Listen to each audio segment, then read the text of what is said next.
Namun sebelumnya saya ingin kiranya membacakan dulu kurikulum vitae dari pemateri kita masing-masing.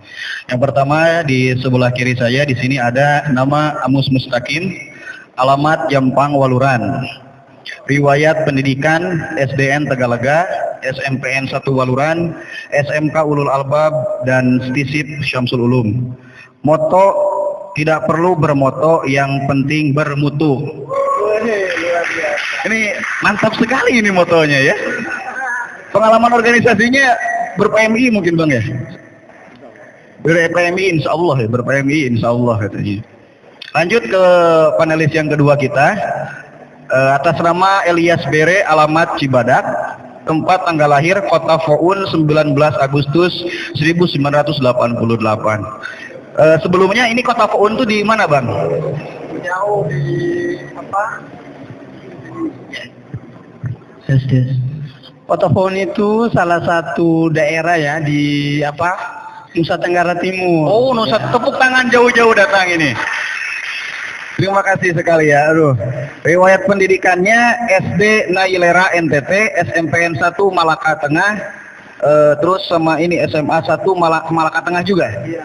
Dan berkuliah di Universitas Muhammadiyah Sukabumi Fakultas Hukum. Iya.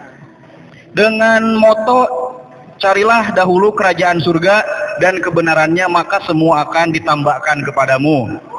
Dan ini terakhir pengalaman organisasi beliau yaitu Pemuda Katolik sebagai sekretaris 2017 sampai 2021, terus Populis bidang hukum tahun 2020 sampai 2025, Lembaga Bantuan Hukum Indonesia Kabupaten Sukabumi sebagai ketua. Ini tepuk tangan ya semua, insyaallah.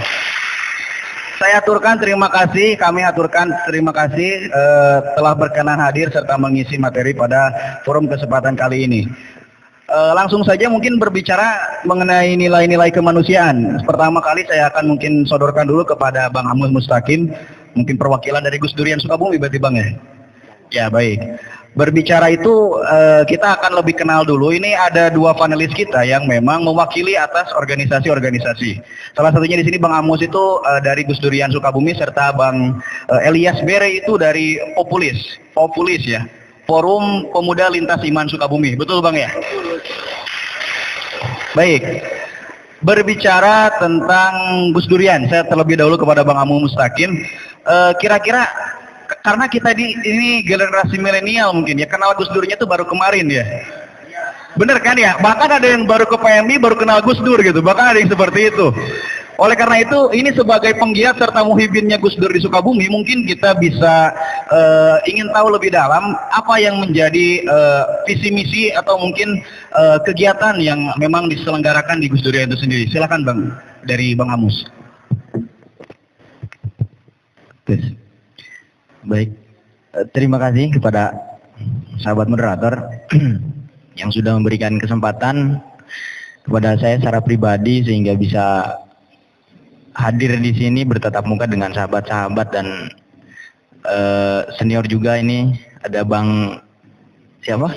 Bang Elias. Ini cukup luar biasa sekali. Mudah-mudahan apa yang sahabat-sahabat lakukan memberikan satu motivasi untuk kita selaku kaum pergerakan sehingga mampu untuk terus bergerak dan menggerakkan. Saya kira begitu. Bismillahirrahmanirrahim. Assalamualaikum warahmatullahi wabarakatuh.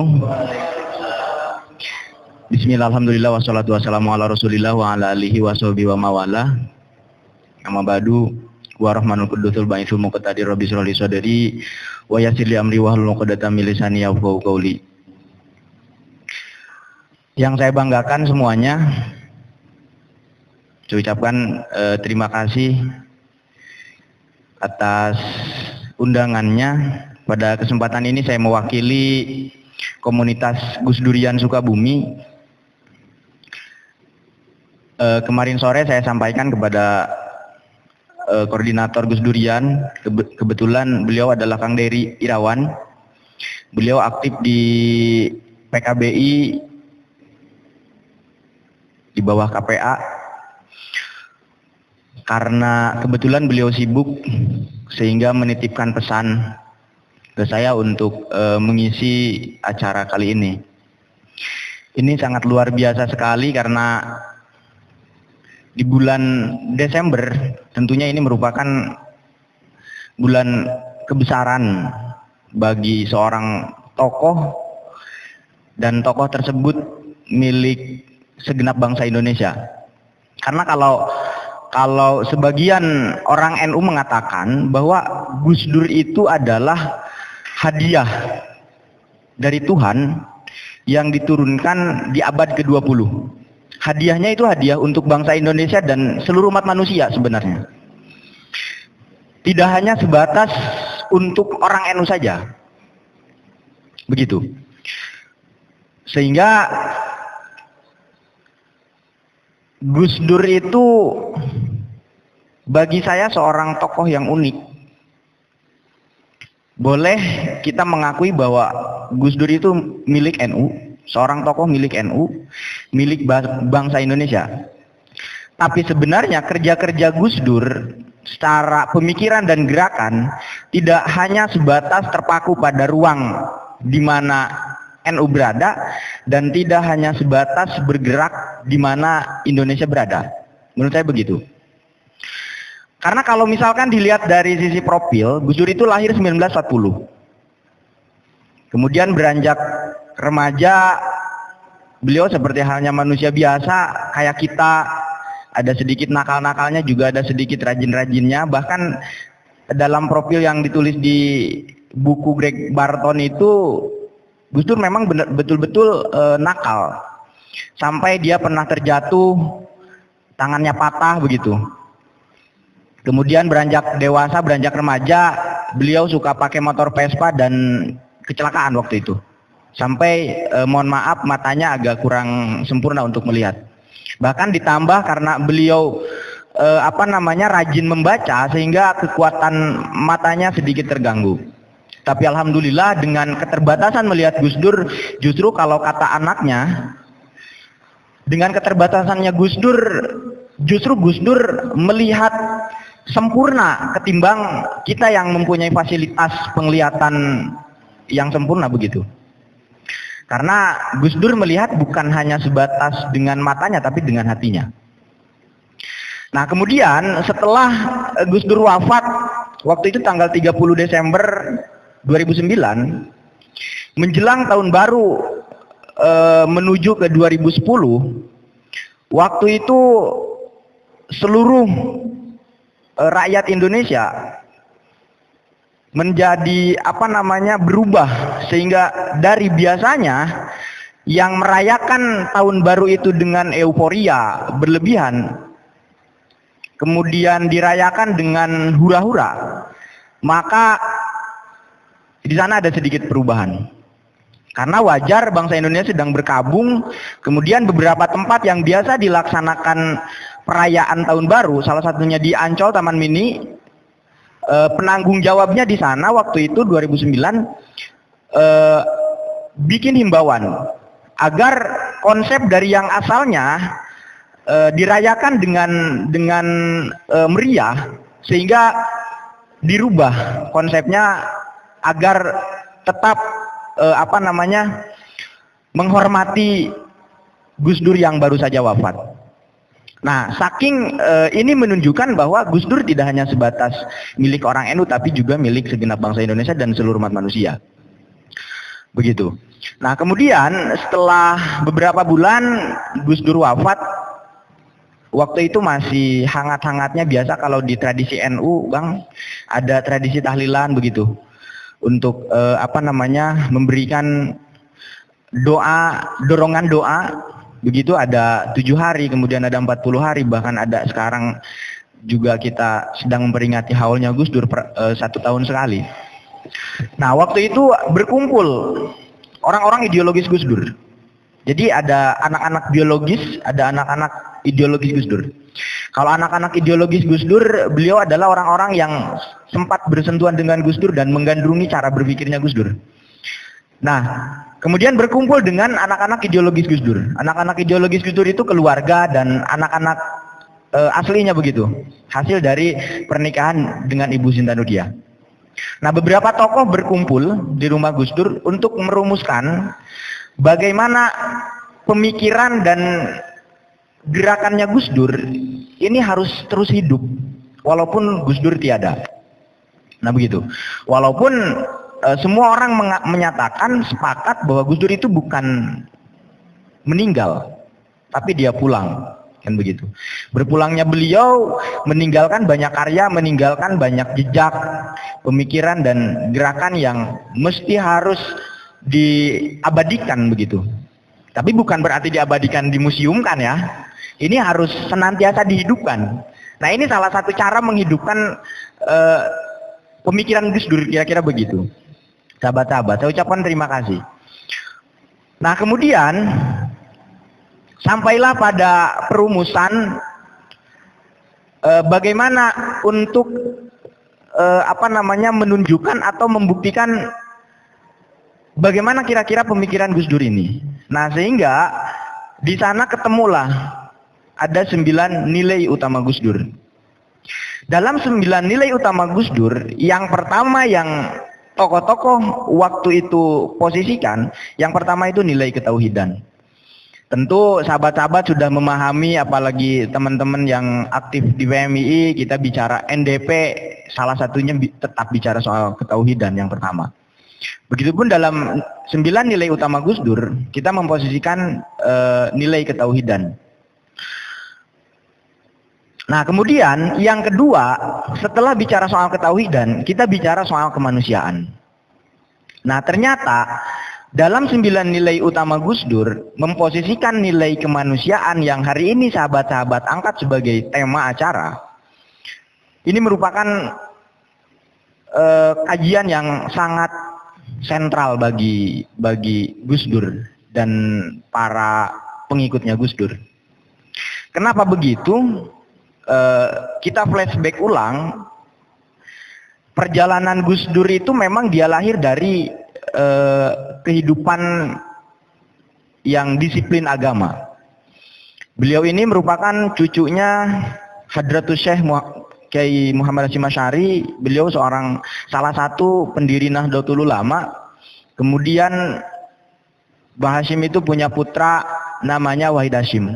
Wahid Hasyim ini salah satu tokoh perumus bangsa Indonesia. Dia juga ikut serta dalam sidang BPUPKI merumuskan Indonesia Merdeka dan merumuskan Pancasila yang hari ini kita pakai sebagai dasar negara Indonesia. Dan beliau juga Menteri Agama pertama.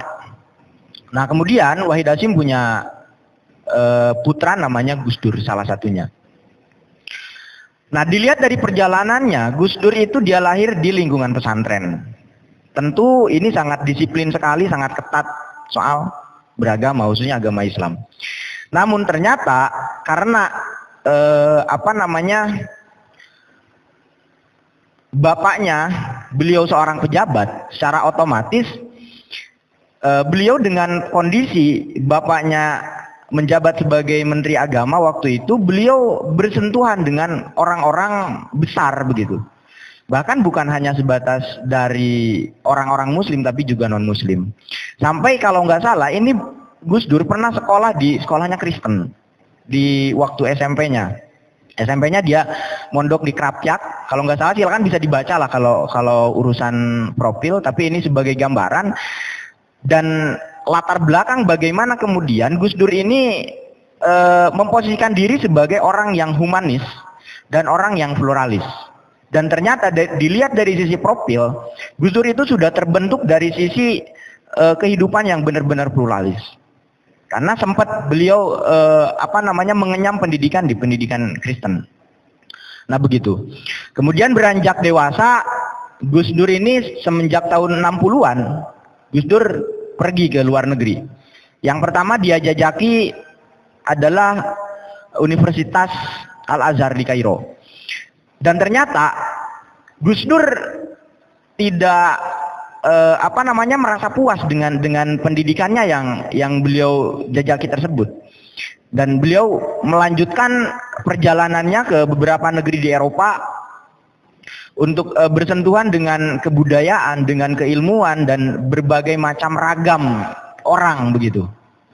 Maka wajar kemudian ketika Gus Dur menjadi seorang tokoh, dia benar-benar menghargai perbedaan dan benar-benar cara berpikirnya yang pluralis. Kira-kira begitu. Sehingga saya dengan bangganya mengatakan bahwa Gus Dur ini seorang tokoh yang menjadi sebuah ikon bahwa seharusnya Indonesia itu lahir seperti halnya Gus Dur. Karena Gus Dur itu benar-benar merepresentasikan kenyataan bangsa Indonesia yang punya semboyan Bhinneka Tunggal Ika. Nah, kemudian saya di sini berbicara, mohon maaf kalau misalkan ada yang salah, ada yang keliru ataupun ada yang kurang. Karena saya bukan sok-sokan untuk bicara soal Gus Dur lebih daripada Gus Dur, kira-kira begitu. Tapi bagaimana mencoba untuk kalau misalkan belum kenal untuk memperkenalkan, dan yang sudah kenal mari kita perdalami bagaimana jejak pemikiran dan pergerakan Gus Dur. Nah, kemudian waktu itu sehingga ketemulah nilai 9 tadi. Nah, kenapa kalau saya di sini bikin 3 alasan ketika bicara soal kemanusiaan, mengapa Gus Dur memandang penting humanisme diwacanakan di Indonesia? Kira-kira begitu. Yang kedua, bagaimana pemikiran humanismenya. Yang ketiga, bagaimana relevansinya pemikiran humanisme itu dengan kenyataan sosial keagamaan di Indonesia. Yang pertama misalkan, Gus Dur memandang penting humanisme. Karena sudah jelas, pertama yang menjadi dasar pemikiran, Indonesia itu didirikan dengan kenyataan yang beragam. Baik dari sisi agama, suku, budaya, dan lain macam sebagainya. Itu yang mendasari pemikiran pluralisme Gus Dur. Dan berangkat dari pemikiran yang pluralis inilah, sehingga Gus Dur bersikap betul-betul humanis. Sampai ketika beliau wafat, beliau itu wasiat. Agar di batu nisannya, beliau ingin dituliskan bahwa disinilah terbaring seorang humanis. Tidak perlu sebenarnya, Gus Dur tidak menginginkan beliau dituliskan seorang mantan Presiden Republik Indonesia keempat misalkan. Atau mantan seorang ketua PBNU misalkan. Karena yang berbau-bau jabatan bagi Gus Dur sudah tidak penting. Bahkan bukan hanya sebatas urusan jabatan, urusan gelar aja yang beliau dapati ketika kuliah di luar negeri, dari mulai Al-Azhar di beberapa negara Eropa, Gus Dur tidak pernah membawa gelar. Dan mungkin sahabat-sahabat, saya sendiri pun seorang Gus Durian yang aktif, tidak pernah tahu apa sebetulnya gelar Gus Dur. Kira-kira begitu. Padahal penghargaan dan gelar yang dinobatkan terhadap Gus Dur, yang disematkan terhadap Gus Dur, itu cukup banyak sekali. Bahkan sampai ada yang menulis 100 gelar Gus Dur. Itu 100 masih, saya kira masih terbatas begitu. Masih ada gelar lain yang belum tertuliskan. Nah, kemudian keberpihakan Gus Dur tidak seperti kita. Kalau misalkan saya, Mang Bob misalkan, contohnya, keberpihakan Gus Dur melihat dari sisi kemanusiaan, kita masih terbatas hanya kepada rakyat-rakyat jelita. Kalau Gus Dur, keberpihakannya terhadap rakyat bukan hanya sebatas rakyat yang jelita, tapi juga rakyat yang jelata. Paham maksudnya gimana? Contoh misalkan dalam posisi kita sebagai aktor kaderisasi di PMI, biasanya yang dijadikan prioritas orang-orang cantik, yang good looking begitu ya, yang good looking begitu kira-kira. Nah, Gus Dur enggak, udah tidak memandang itu. Contoh misalkan di tahun berapa saya lupa, mendapati kasus soal gaya ngebornya seorang Inul Daratista. Nah, ini ada pesan yang mendalam di sana, karena Inul Daratista waktu itu dengan gaya ngebornya ternyata menuai banyak kecaman. Ya mau tidak dikecam bagaimana, ini yang keluar dari mulut-mulut Kiai NU yang benar-benar memperhatikan sisi moralitas begitu. Tapi lain hal dengan Gus Dur. Gus Dur justru membelanya. Nah, bagaimana alasannya? Ya tadi, karena ini alasan kemanusiaan. Kalau misalkan seluruh orang menghujat, sementara Inul Daratista juga sama-sama manusia. Jadi bukan lantas harus dicaci maki, harus disumpah serapahi begitu. Tapi bagaimana pendekatan dia, menyayangi dia, memperhatikan dia.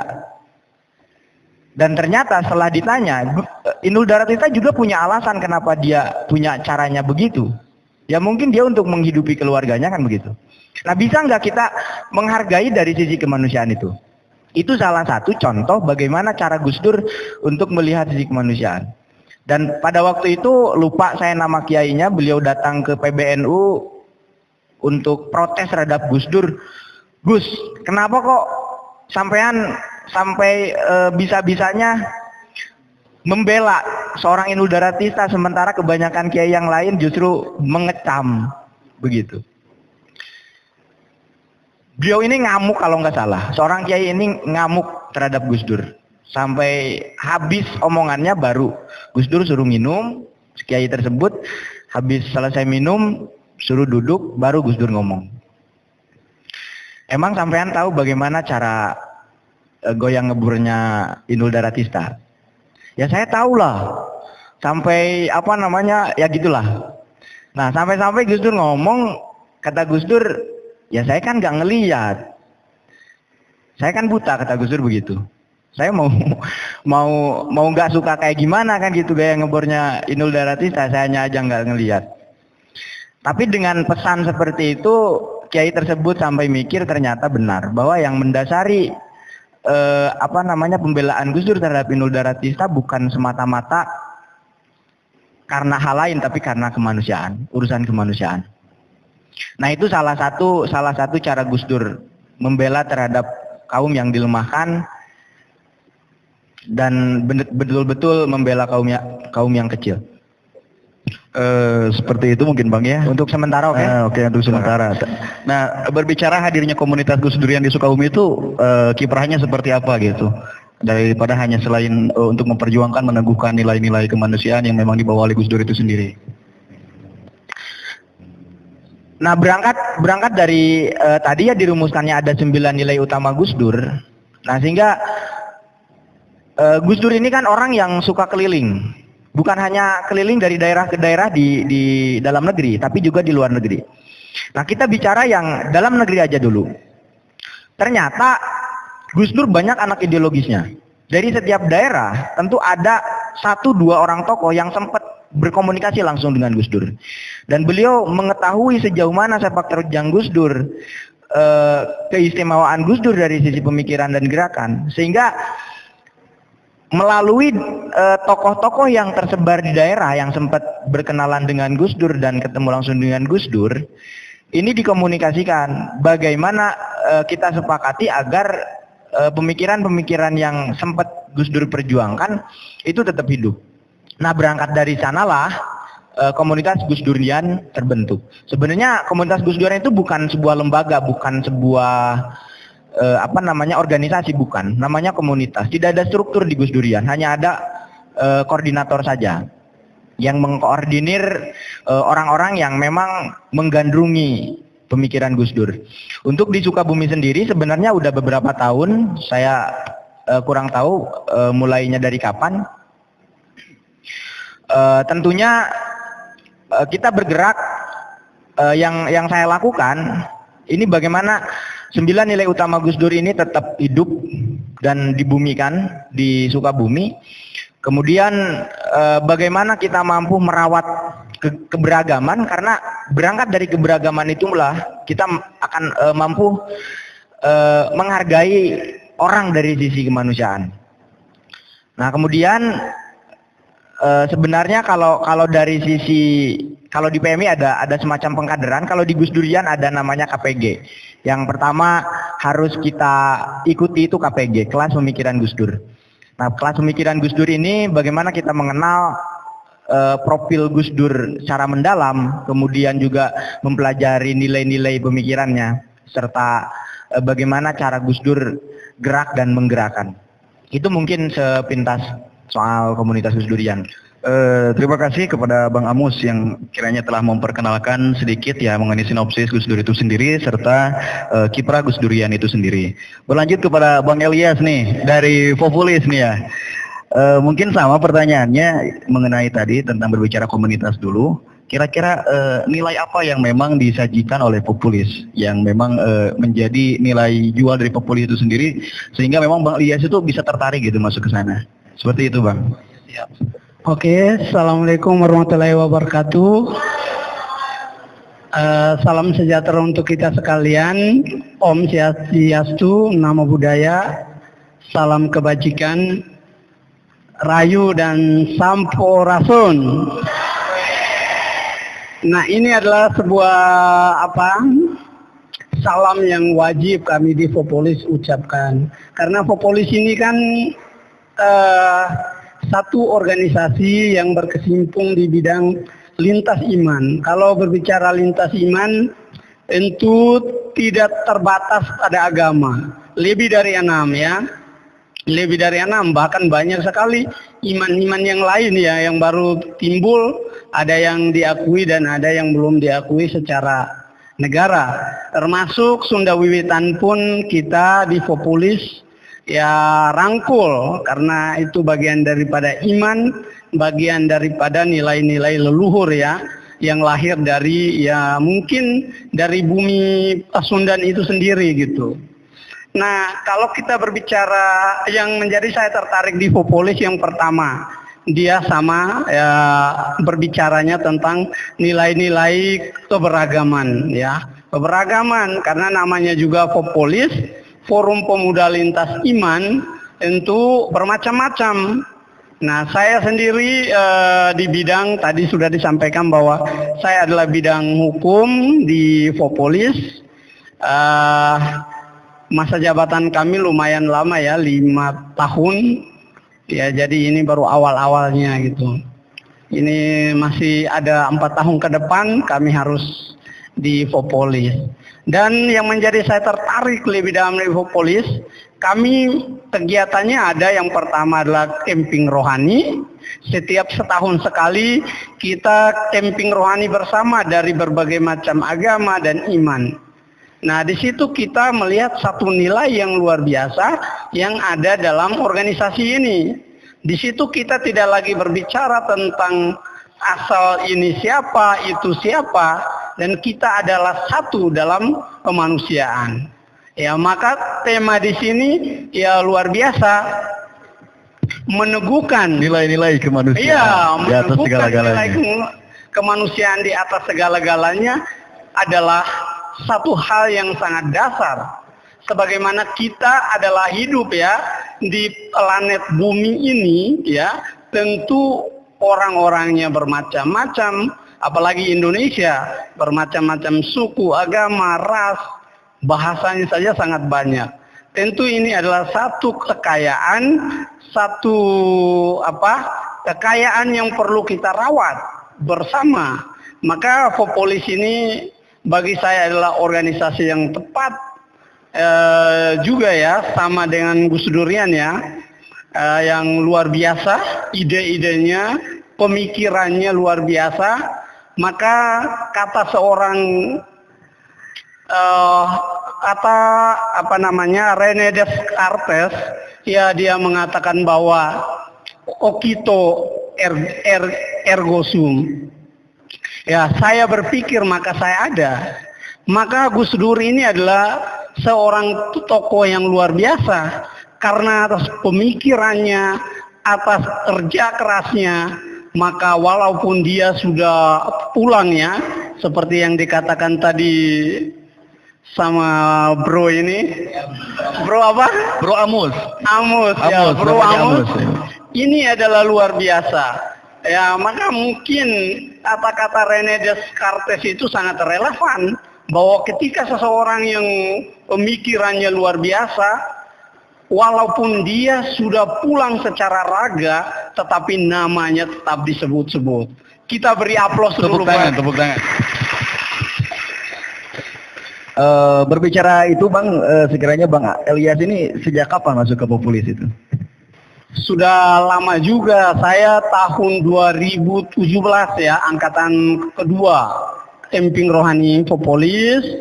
Pada saat itu ketuanya masih Gugun ya Gugun Gunawan ya. Tapi awalnya sebenarnya saya aktifnya di kota ya, Forum Pemuda Lintas Agama. Sebelum saya mengenal Populis, saya di Forum Pemuda Lintas Agama dulu.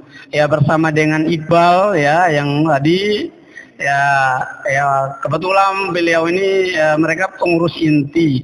Saya masuk, mereka udah terbentuk lah ya. Gitu. Ini sangat berkesan sekali ya, kita kedatangan para panelis yang luar biasa yang memang selalu meneguhkan ya. Kita beri aplaus. Selalu memperjuangkan nilai-nilai kemanusiaan di atas segala-galanya. Lanjut kepada pembahasan inti mungkin Bang ya sekarang mengenai kemanusiaan itu sendiri. Ketika berbicara tadi Bang Amos bahwasanya Desember itu ya menjadi bulan besar bagi Gus Dur itu ya. Bahkan di media sosial itu sekarang lagi ramai gitu ya. Seakan-akan menjadi agenda tahunan. Banyak para penceramah-penceramah di Islam itu untuk memberikan dalil mengenai pengucapan selamat Natal itu seperti itu Bang ya. Kira-kira dari tanggapan dari Gus Durian itu sendiri gimana mungkin mengenai keberagaman itu tentang pengucapan atau berdakwah di gereja yang agak sedikit sensitif mungkin pembahasan seperti itu. Kira-kira gimana Bang? Kita berlandaskan kemanusiaan saja mungkin ya berbicaranya. Sebenarnya yang dipermasalahkan mungkin banyak dari sebagian saudara-saudara kita ketika misalkan ada momen hari besar agama di luar Islam menyampaikan sebuah ucapan selamat saja masih banyak dipersoalkan. Kita mau bagaimana hidup dengan rukun, kira-kira begitu. Karena bagi saya tidak secara otomatis ketika kita mengucapkan selamat Natal kemudian merubah daya keimanan kita. Nah, jangankan soal selamat Natal, bagi Gus Dur sendiri, Gus Dur justru dia masuk di gereja dan berceramah. Bukan hanya sebatas mengucapkan Natal. Maka bagi Gus Durian sendiri tidak ada urusan persoalan itu. Kita sudah lari dari persoalan-persoalan itu. Adapun ketika memang ada yang mempersoalkan, ya udahlah. Kita kasih aja. Kita bukan soal sedang turut meyakini keyakinannya orang lain, tapi ini bicara soal saling menghargai, saling mengerti dan saling menyayangi. Karena 3 hal itu yang Gus Dur titipkan. Nah, kemudian di momen yang cukup besar ini, saya mau bercerita di media online saja, media online miliknya NU. Itu yang terpopuler, salah satunya itu soal Gus Dur. Dan ternyata, kenapa bisa jadi terpopuler? Karena terbantu dengan orang-orang yang tidak suka Gus Dur. Selain daripada yang menyukai Gus Dur, yang menggandrungi Gus Dur, ternyata yang menjadi besarnya Gus Dur itu karena orang-orang yang yang tidak suka terhadap Gus Dur. Haters mungkin ya, haters. Ya. Jadi kita juga berterima kasih kepada orang-orang yang masih pemikirannya membenci terhadap Gus Dur. Ya juga saya berterima kasih karena secara rating dalam presentase media sehingga Gus Dur menjadi tema Gus Dur itu menjadi satu hal yang terpopuler karena selain daripada yang mengandungi juga yang membenci. Begitu. Seperti itu. Terima kasih dari Gus Durian sendiri. Bagaimana Bang, ada tanggapan mengenai hal yang tadi? Baik. Sebenarnya kalau kita Gus Dur ini seorang tokoh yang luar biasa ya. Seorang imam saya di Katolik ya mengatakan kepada kami bahwa Gus Dur ini mungkin menurut kami ya, mungkin di Islam kan tidak ada lagi ya nabi ya, selain Nabi Muhammad ya. Seorang imam saya mengatakan bahwa Gus Dur itu adalah nabi zaman modern. Ya. Nah, ini benar. Gus Dur mengatakan bahwa itu, imam saya itu mengatakan begitu. Karena apa? Yang dia perjuangkan itu adalah nilai-nilai kemanusiaan. Kemanusiaan benar di atas segala-galanya, karena kita mungkin di dalam kitab kita masing-masing kan, kita ini kan adalah gambaran daripada Tuhan itu sendiri, diri kita manusia ini.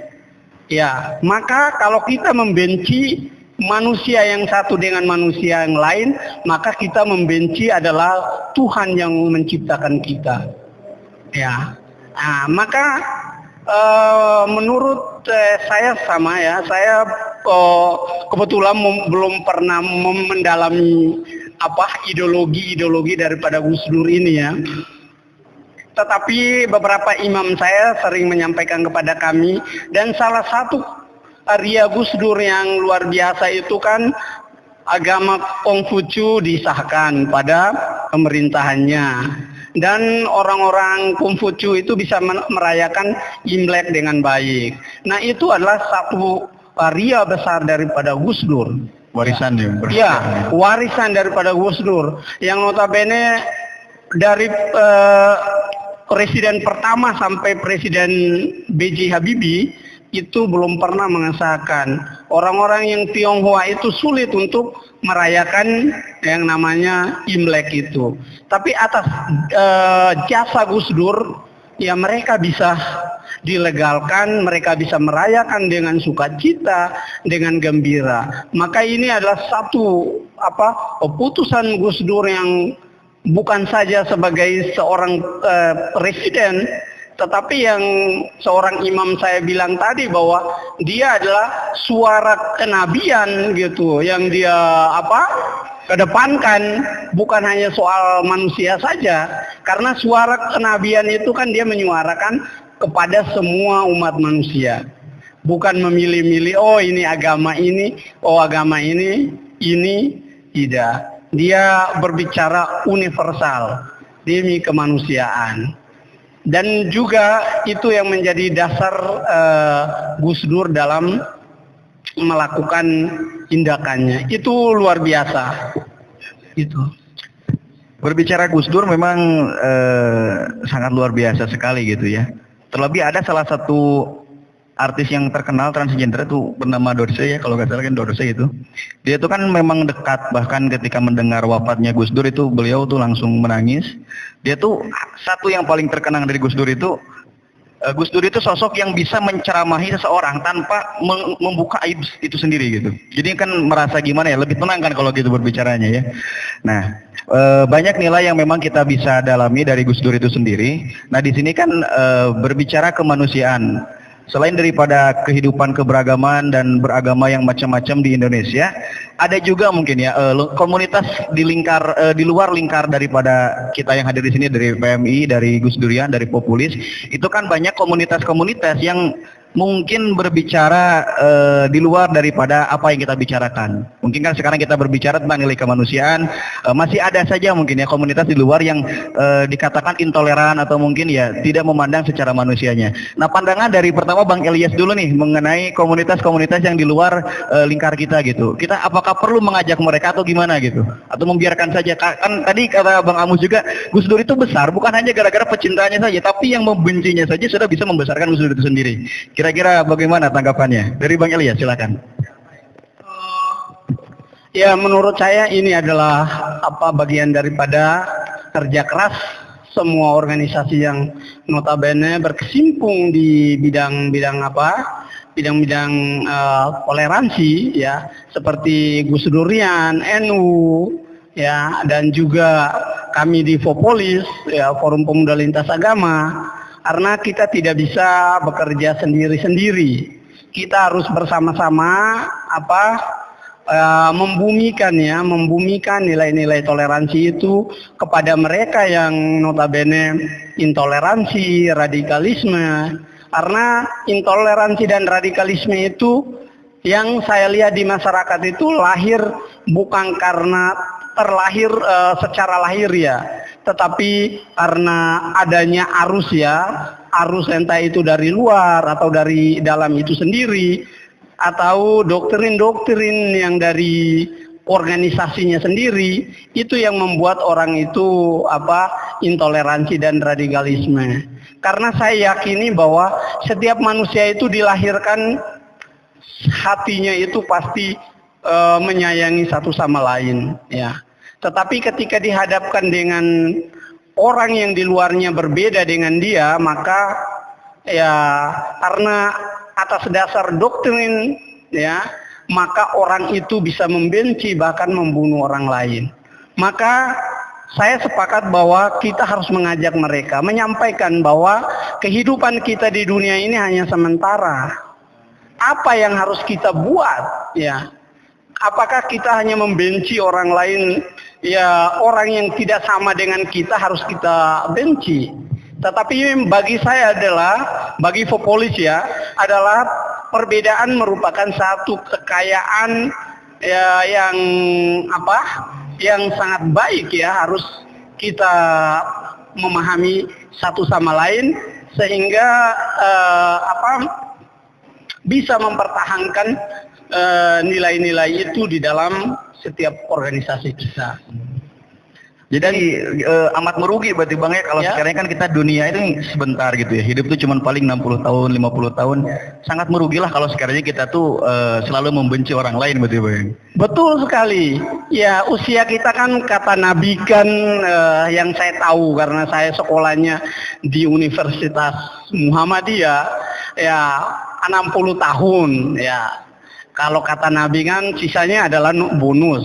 Ya maka usia kita seperti itu, kalau kita hanya untuk membenci orang lain, melakukan satu tindakan kekerasan, menurut saya sangat rugi. Dan itu Fopolis pun, kita di Fopolis ya bersama ketua kita Bro Randi ini ya, kita tidak lagi berbicara soal agama dan iman manapun, kita berbicara bagaimana Fopolis ini bisa kita bumikan di kota dan kabupaten Sukabumi. Ya, salah satu tugas kami, ya saya adalah bidang hukum, ditugaskan oleh ketua untuk merubah anggaran dasar, anggaran rumah tangga Fopolis, supaya kami bisa membentuk nanti di tingkat kecamatan, sampai desa, bahkan sampai RT RW. Itu agenda kedepannya. Ini agenda besar daripada Fopolis. Siap. Ya, benar. Ya, maka di kesempatan yang luar biasa ini ya, yakin mungkin teman-teman di kemudian hari, ya mari kita sama-sama, mungkin kami juga bisa aktif di Gus Durian gitu kan, dan teman-teman yang lain juga bisa mengambil bagian di Fopolis.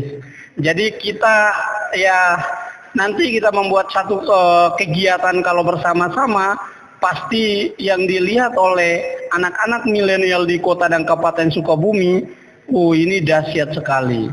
Kalau kita satu kegiatan bersama gitu kan, karena saat ini emang kita lihat itu yang membumikan nilai-nilai toleransi itu masih sedikit. Ya, jadi tidak secara masif. Sedangkan doktrin tentang intoleransi dan radikalisme itu secara sistematif, bahkan masif. Ya, TSM ya. Kalau di pemilu itu TSM. Jadi kita pun harus lebih dari TSM sehingga kita bisa ya meminimalisir terjadinya intoleransi itu di. Ya, kita mulai dari wilayah yang kecil lah, kota dan kabupaten Sukabumi yang notabene berdekatan. Itu Siap. Kembali ke Bang Amos ya. Tadi kan mengenai ada ya masalah pembumian nilai toleransi itu masih kurang kata Bang Elias itu di sini. Bahkan malah terbalik gitu ya, bahasanya radikalisme serta intoleransi itu sangat masif di sini. Nah, mungkin pandangan Gus Durian itu sendiri mengenai apa yang memang menjadi pernyataan dari Bang Elias itu seperti apa? Kalau bisa ditambahkan dengan kiat-kiatnya Bang, mungkin Gus Durian itu punya strategi khusus gitu untuk berbicara menyebarkan nilai-nilai kemanusiaan di daerah Sukabumi. Silakan Bang. Oke.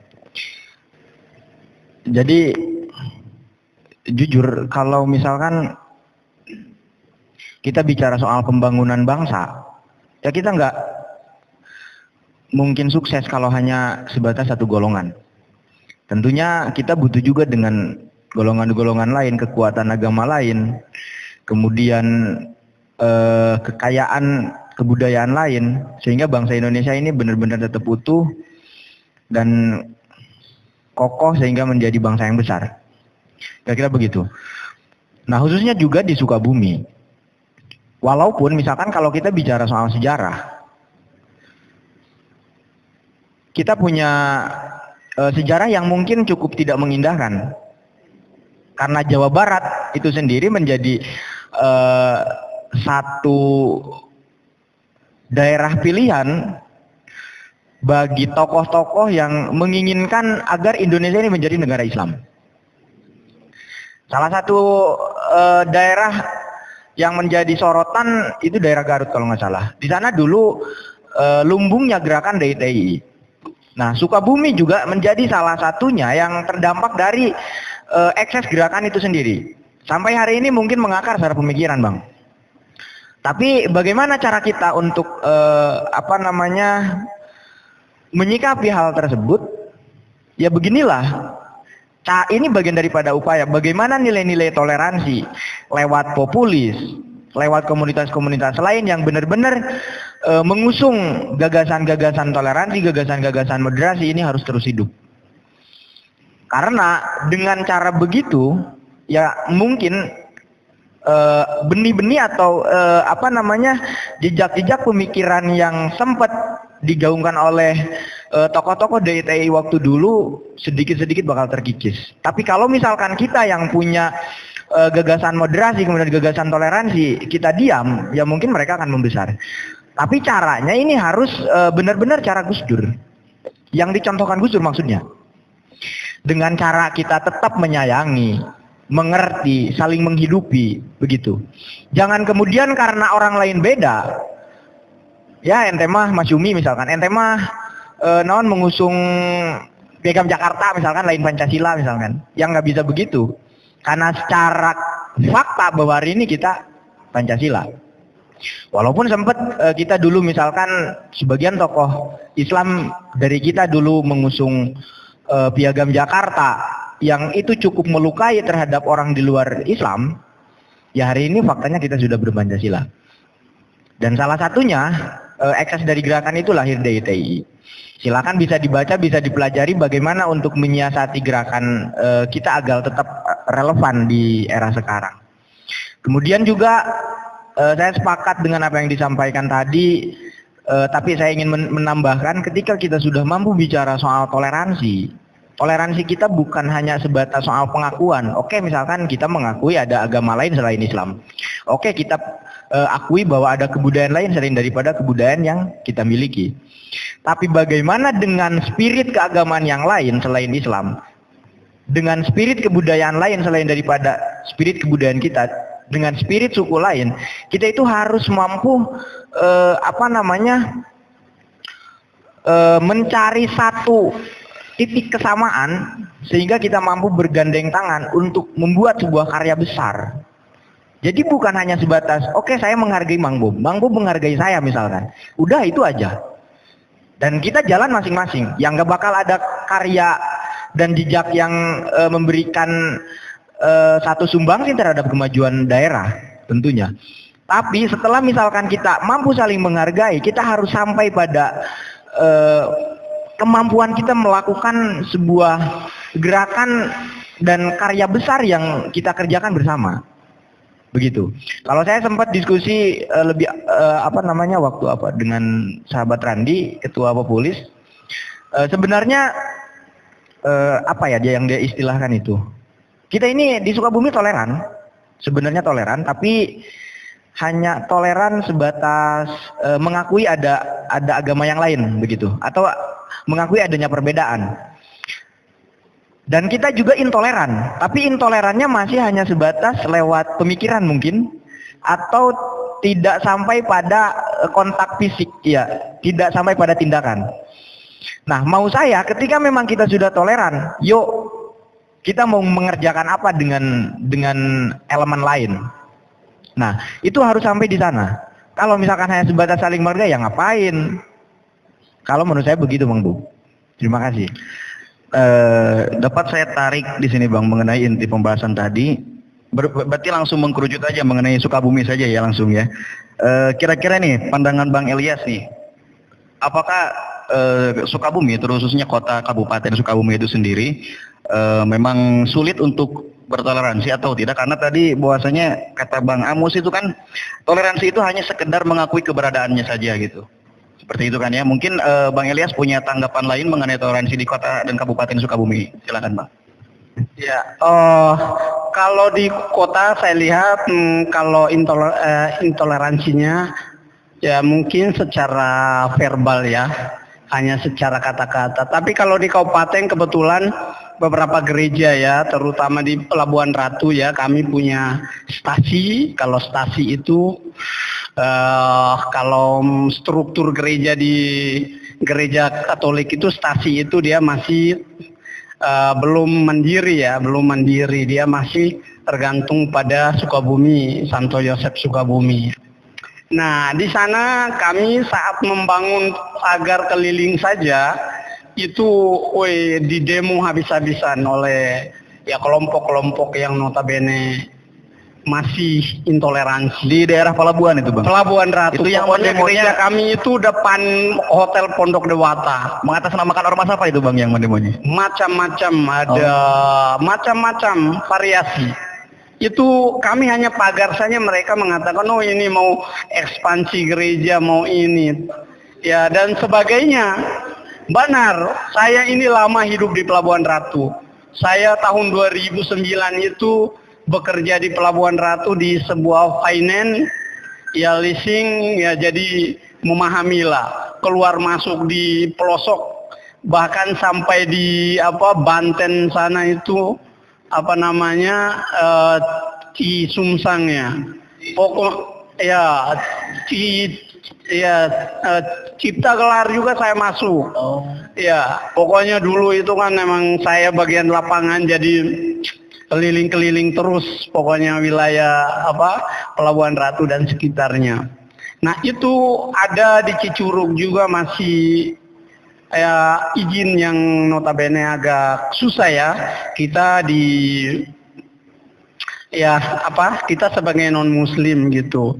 Ada beberapa tempat yang kita nilai masih begitu. Ketika kita mau membangun ini agak susah dan sebagainya. Sebenarnya itu hanya sebuah fasilitas ya, fasilitas untuk seorang imam yang mau menetap di situ. Nah ini makanya kita kalau di kota sih agak mudah lah ya, karena hubungan baik ya gereja dalam hal ini dengan wali kota dan sebagainya, hubungannya sangat baik. Tapi di kabupaten beberapa tempat di Cicurug juga kan pernah ada. Lalu 2019 kan ada penutupan itu ini PAUD ya, yang di Cikidang ada masih terjadi di wilayah kabupaten mana-mana. Makanya kami berkomitmen di Fopolis, kita ingin ya menjangkau di mana kota-kota yang kecamatan-kecamatan yang kita nilai bahwa tingkat intoleransinya masih tinggi, disitulah kita berfokus di situ. Ya tugas kita sih tidak ya bagaimana kita melakukan satu kegiatan nyata dalam masyarakat, biarlah masyarakat yang menilai ya, menilai apakah kegiatan kita ini hanya sebatas pencitraan ataukah untuk menyampaikan kepada masyarakat bahwa nilai-nilai kemanusiaan itu adalah di atas segala-galanya. Seperti tema kita hari ini, karena bagi kami adalah hubungan dengan Tuhan adalah nilai vertikal, tetapi horizontalnya kalau kami ya itu apabila hubungan dengan manusia tidak baik, karena kita adalah gambaran daripada Tuhan itu sendiri, maka bagaimana Tuhan mau menerima kita? Orang yang secara fisik yang kita lihat saja kita tidak suka. Ya, apalagi dia yang kita tidak lihat wujudnya. Ya, Maka kami ya makanya kami punya ini bahwa iman tanpa perbuatan pada hakikatnya adalah mati. Iman itu butuh satu tindakan nyata. Ya, ini kebetulan seorang santo, kalau di gereja Katolik itu santo itu diberi gelar oleh gereja bahwa karyanya luar biasa terhadap penghidupan gereja, maka dia diberi gelar namanya santo untuk laki-laki, santa untuk wanita, ya, yang karyanya sangat luar biasa memberi kontribusi terhadap gereja. Maka tadi kata-kata tadi namanya Santo Yakobus, dia mengatakan kepada kami seperti itu, bahwa iman tanpa perbuatan pada hakikatnya adalah mati. Iman butuh satu perbuatan yang nyata di tengah masyarakat. Siapakah kita ini gitu kan? Apakah seperti awal yang saya bilang, dunia ini kita hidup hanya sementara. Mari kita berlomba-lomba memberikan nilai-nilai kebaikan di masyarakat. Karena amalnya itulah yang akan kita bawa, ya. Perbuatan baik itulah yang akan kita bawa, bukan harta, bukan jabatan. Ya, jabatan dan harta merupakan bonus daripada karya-karya kita tadi. Itu menurut saya.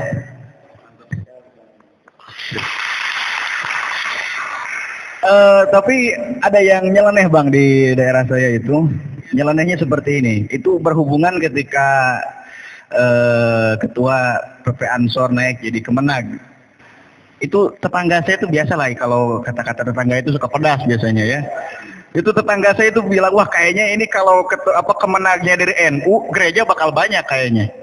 Kata-kata tetangga saya itu, karena memang ada berita bahwasanya Kemenag baru-baru ini akan melindungi ya golongan-golongan seperti Syiah, Ahmadiyah, dan akan mempermudah perizinan pembuatan gereja dan tempat peribadatan.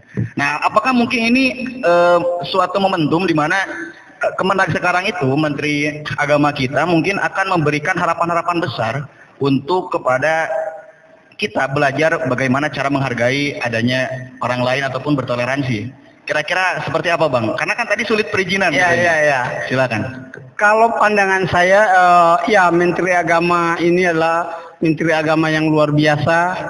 Dia tahun 2019 kemarin ya, dia ketemu dengan Paus kami, ya Fransiskus di Vatikan. Dia ketemu, dia menyampaikan bahwa ini Indonesia dari Indonesia. Dan dia Paus kami menyampaikan, ketemu mereka, sampaikan Assalamualaikum kepada mereka. Ya Paus kami katanya, ya kita saling mendoakan untuk nilai-nilai kemanusiaan. Itu setelah dokumen Abu Dhabi. Dokumen Abu Dhabi di mana Paus kami ketemu dengan Imam Besar Al-Azhar, ya Syekh Ahmed Ahmed, ya saya lupa namanya. Nah, dia Paus kami membuat satu dokumen persaudaraan insani.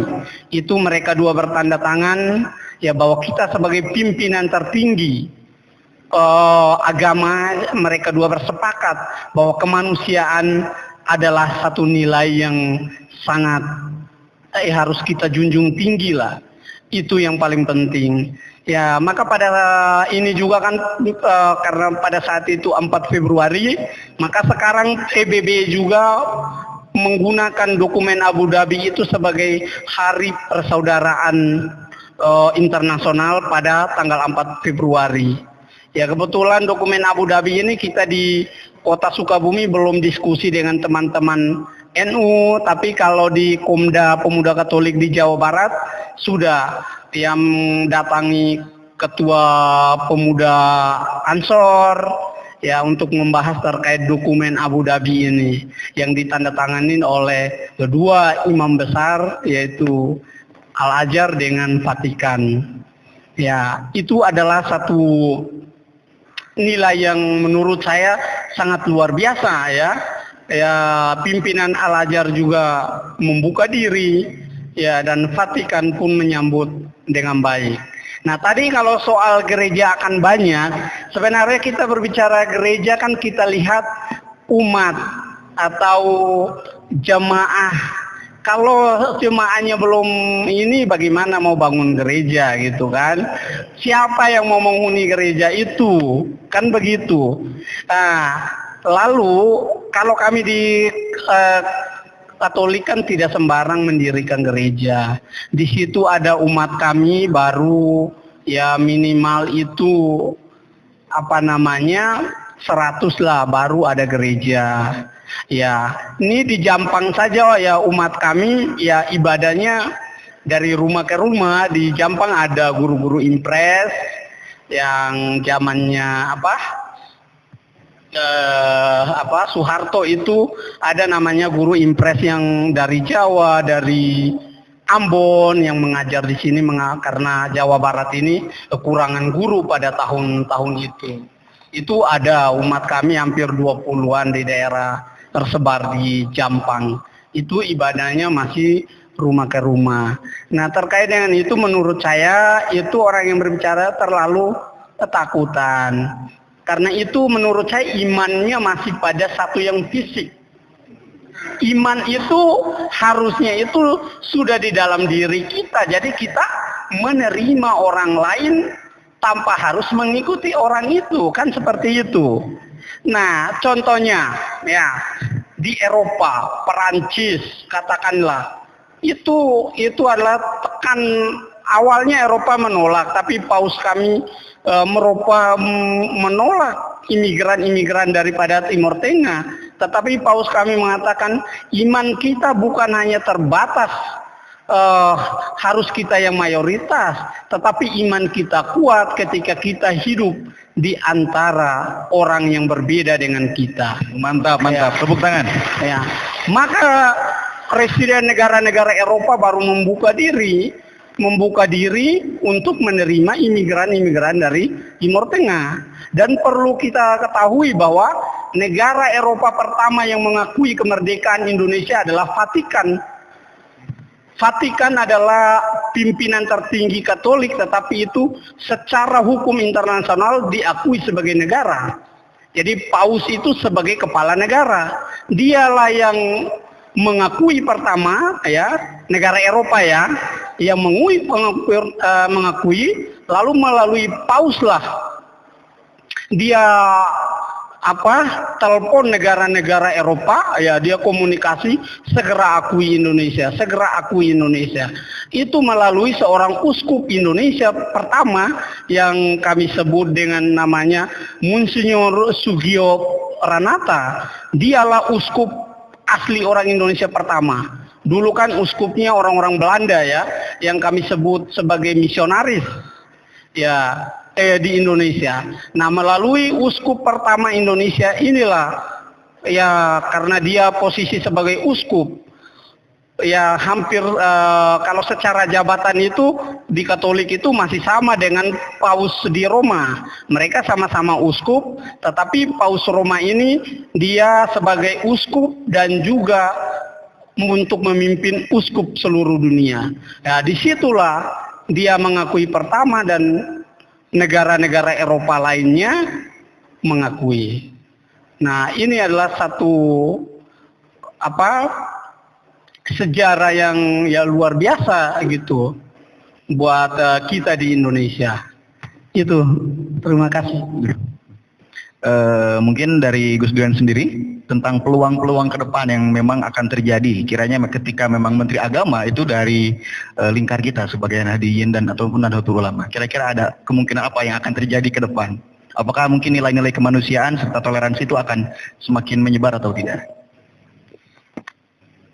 Kalau harapannya sih begitu. Karena Banyak hambatan mungkin ya? ya salah satunya dengan cibiran tadi begitu. Ya mudah-mudahan masih ketua juga kan, ketua GP Ansor. Ya maksudnya menteri kita yang baru saja terpilih dan beliau juga menjabat sebagai ketua umum GP Ansor. Ya mudah-mudahan kuat dengan segala macam tantangan. Sebetulnya dengan tadi ada cibiran, ya ini kalau misalkan terpilihnya ketua GP Ansor nanti gereja bakal banyak. Ya emangnya kenapa kan begitu?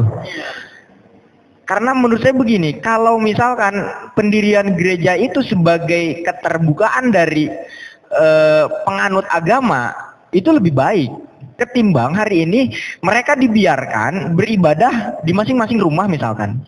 Kan nggak tahu, bisa-bisa aja mereka bukan beribadah tapi merumuskan makar begitu.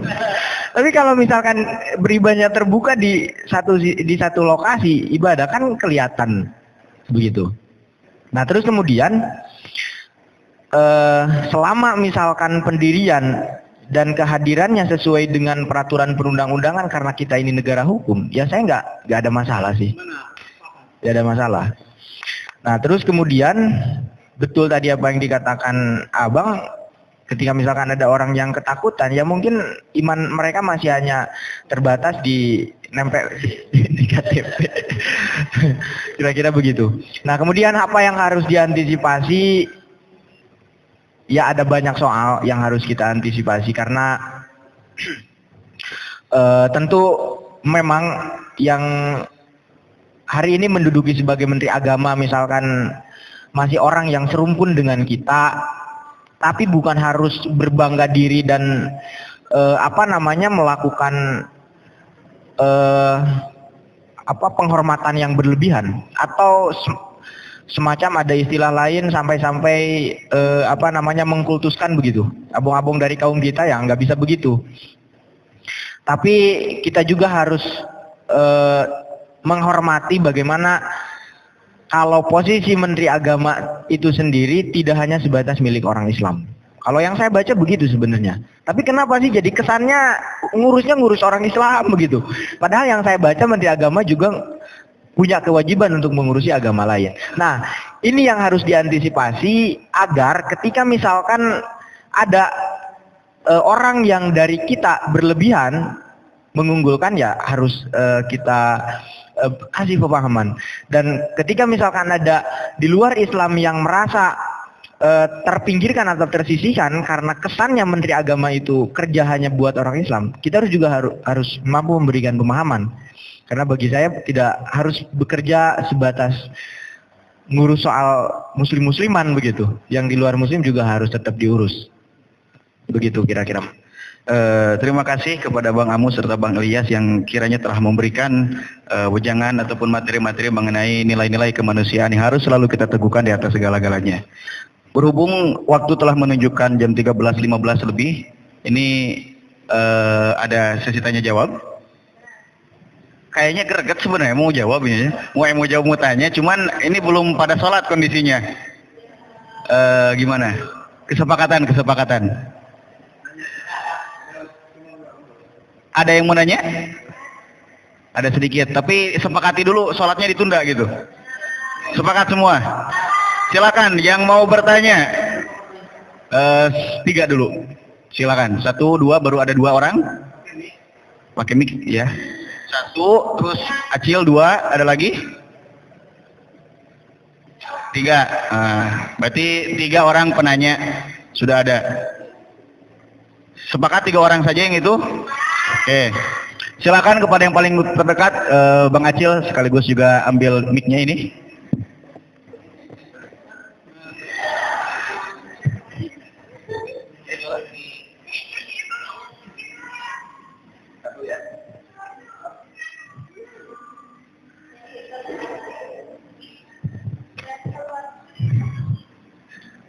Oke, Assalamualaikum warahmatullahi wabarakatuh.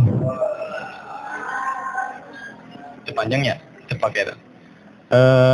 Sebelumnya saya ucapkan terima kasih pada Kang Mus sama Kang Ilyas yang mana telah memberikan atau memaparkan mengenai materi yang barusan disampaikan. Tolong beri aplaus dulu untuk mereka. Ada beberapa hal yang ingin saya tanyakan. Yang pertama kepada sahabat Amos tadi mengenai Gus Dur itu kan seorang populisme. Nah, yang mana beliau dikatakan populisme itu kan ada beberapa alasan. Oh, satu.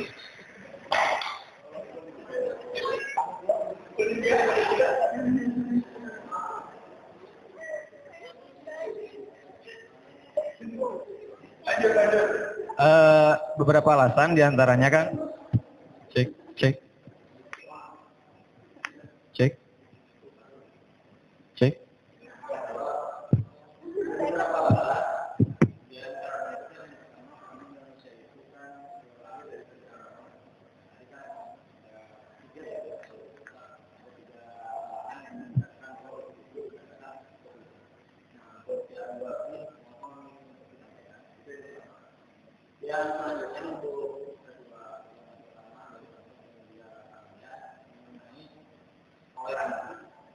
Di Indonesia ini, terutama di Sukabumi, banyaklah teman-teman yang memang sangat anti sekali terhadap toleransi itu sendiri. Karena apa?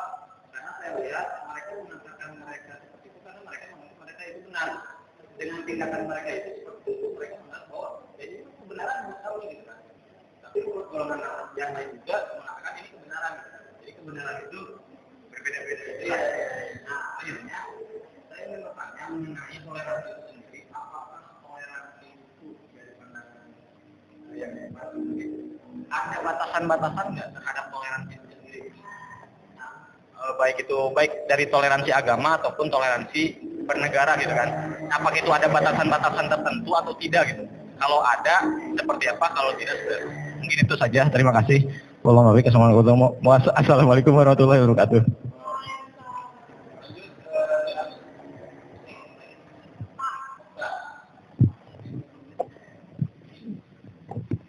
Cek, lanjut, silakan. Langsung saja mengenai tadi kan ada dikatakan itu intoleran gitu kan.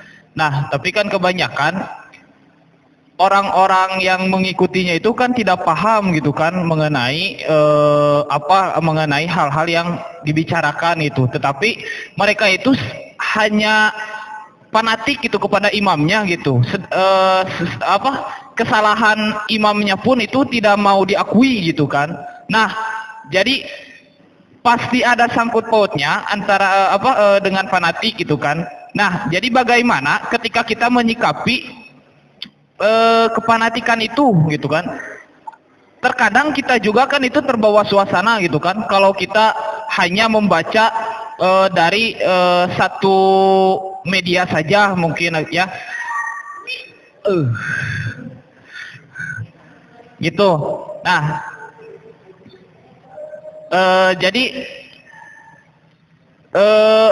batasan untuk kita fanatik terhadap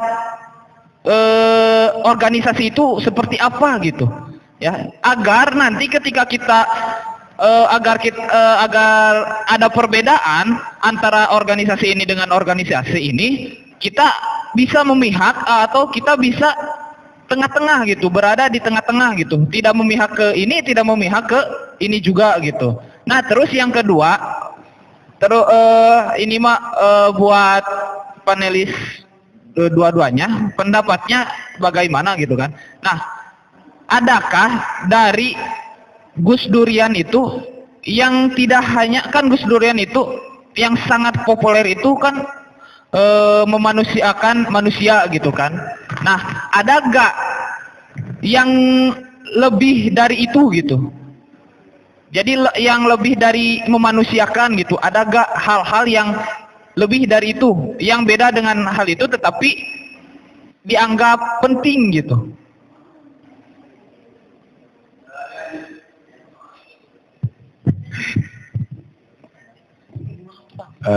Kukikinya nanya. Baik, assalamualaikum warahmatullahi wabarakatuh. Izin bertanya, seperti hal yang kita ketahui ya, bahwa di era 4.0 ini banyak sekali ormas yang intoleran terhadap perbedaan, sehingga pemerintah melarang ormas tersebut dibubarkan. Mungkin teman-teman juga tahu ya ormas apa yang dibubarkan gitu. Nah, apakah yang dilakukan oleh pemerintah itu tepat? Nah, lalu apakah ormas tersebut berhak mendapatkan perlindungan kemanusiaan dan pluralis? Seperti itu. Jadi apakah ormas tersebut itu berhak dilindungi atas dasar kemanusiaan? Nah, terima kasih. Wassalamualaikum warahmatullahi wabarakatuh. Siap. Terima kasih kepada para penanya ya yang telah memberikan pertanyaan yang sangat luar biasa, bahkan di luar kepala itu semestinya pertanyaan. Mantap ini ya. Yang dapat saya simpulkan dari pertanyaan-pertanyaan yang ada itu, mungkin penyampaian tadi yang mengenai pemikiran atau dasar pemikiran Gus Dur itu kan hanya baru satu yang katakannya baru disampaikan satu, terus dijelaskan kembali, cuman beliau sedang berhalangan. Terus berbicara tentang batas-batas toleransi mungkin ya tadi ya kata penanya pertama mengenai batas-batas toleransi itu seperti apa mestinya ya. Terus yang pertanyaan kedua itu tentang ketidakpahaman serta kefanatikan golongan akan ideologi golongannya itu membuat nilai-nilai toleransi itu menjadi terhalangi gitu kan Bang ya, gara-gara mungkin dia tuh gak tahu seperti apa serta terlalu fanatik mungkin atas golongannya. Serta berbicara Gus Durian itu apakah hanya berbicara kemanusiaan saja, mungkin seperti itu ya. Terus yang ketiga itu mengenai mengenai kelompok yang dibubarkan gitu ya, ketika Gus Dur wafat 30 Desember kebetulan ya dia juga dibubarkan 30 Desember. Sejarah akan menjawabnya seperti itu. Terima kasih kepada para penanya yang memang sangat-sangat antusias memberikan pertanyaan. Baik kepada panelis Bang Elias, silakan untuk memberikan jawaban mengenai tentang tadi toleransi, dari batasan toleransi, terus batasan kefanatikan kita, terus banyak orang yang merasa dia itu dan golongannya itu paling benar gitu Bang. Seperti apa menyikapinya seperti itu? Ya, kalau kita berbicara batas ya, batas-batas toleransi, maka kita perlu melihat. Yang pertama kita lihat doktrin daripada masing-masing agama dulu. Seperti apa dia menilai satu nilai toleransi itu seperti apa. Itu yang pertama. Karena disitulah awal mulanya ya muncul. Karena berbicara soal iman ya pasti semua agama fanatik. Kalau soal iman, karena itu mungkin akidah ya, dasar imannya itu ya itu menjadi dasar setiap manusia. Nah, maka kita harus melihat dulu, ada tidak doktrin setiap agama yang umatnya atau pengikutnya boleh melakukan intoleransi terhadap orang lain. Ada tidak? Nah, batasnya kan di situ.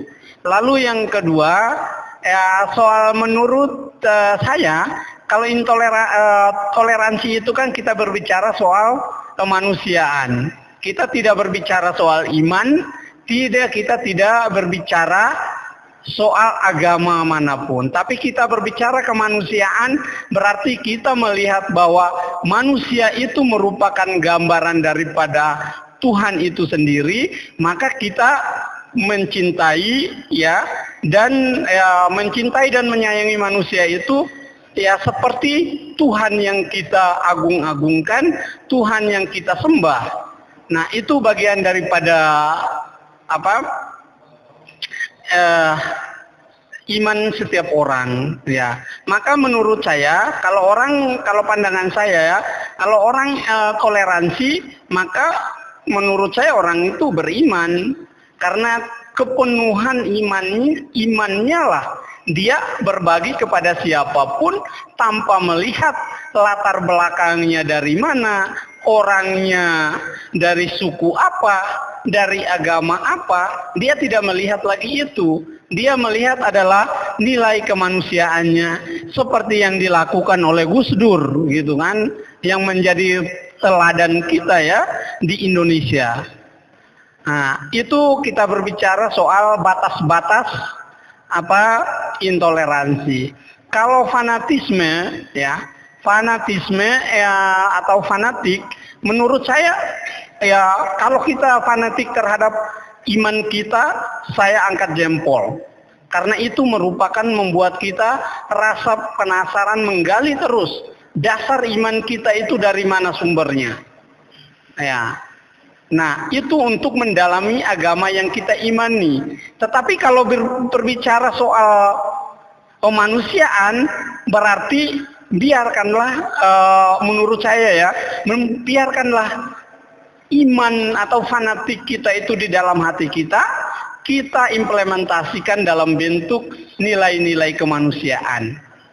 Nanti kan orang akan melihat, siapa itu? Katakan Kang Amus ini, dia adalah Gus Durian, luar biasa karyanya.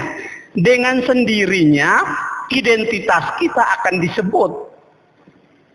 Tidak perlu kita menyampaikan, oh saya seorang Katolik. Saya tidak perlu berbicara seperti atau saya seorang populis. Tetapi dengan tindakan kita orang akan mengatakan siapa orang ini. Gitu. Maka karya Gus Dur ini adalah satu karya yang luar biasa.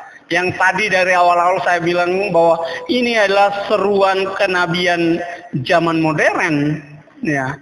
Tidak lagi berbicara soal dakwah atau kalau di kami pewartaan Injil harus membuat orang lain itu sama dengan dia, tetapi dia ingin semua orang itu hidup di bumi Nusantara ini atau bumi Indonesia ini dengan nyaman dan tentram.